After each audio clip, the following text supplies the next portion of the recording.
સુરત શહેરના સચિન વિસ્તારમાં પોલીસની વિશેષ કાર્યવાહી દરમિયાન એસઓજી અને આરોગ્ય વિભાગની સંયુક્ત ટીમે શંકાસ્પદ ઘીના બનાવટી કારોબારનો પર્દાફાશ કર્યો છે। આ દરોડા દરમિયાન એક ગોડાઉનમાંથી મોટા પ્રમાણમાં ડુપ્લિકેટ ઘી અને કાચો માલ જપ્ત કરાયો છે। સુરત શહેરના સચિન વિસ્તારમાં પોલીસની વિશેષ કાર્યવાહી દરમિયાન એસઓજી અને આરોગ્ય વિભાગની સંયુક્ત ટીમે શંકાસ્પદ ઘીના બનાવટી કારોબારનો પર્દાફાશ કર્યો છે। અધિકારીઓએ આપેલી માહિતી પ્રમાણે ગોડાઉનમાંથી આશરે 2000 કિલો શંકાસ્પદ ઘી તેમજ 1700 કિલો રો મટીરીયલ મળી આવ્યું છે। કુલ મળીને આ વિશાળ જથ્થો જપ્ત કરવામાં આવ્યો છે। પ્રાથમિક તપાસમાં આ ઘી ડુપ્લિકેટ અને બનાવટી હોવાની શંકા વ્યક્ત કરવામાં આવી રહી છે।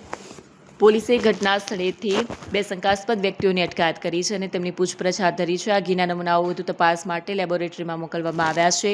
લેબ રિપોર્ટ આવ્યા બાદ સ્પષ્ટ થઈ શકશે કે આ ઘી ઉપયોગ માટે સલામત છે કે નહીં। પોલીસ અધિકારીઓએ જણાવ્યું કે લેબોરેટરી રિપોર્ટ આવ્યા બાદ ગુનાહિત ફરિયાદ નોંધીને કાયદેસરની કાર્યવાહી કરવામાં આવશે। જો આ ઘી બનાવટી સાબિત થશે તો સંડોવાયેલાઓ સામે કડક કાર્યવાહી કરવામાં આવશે।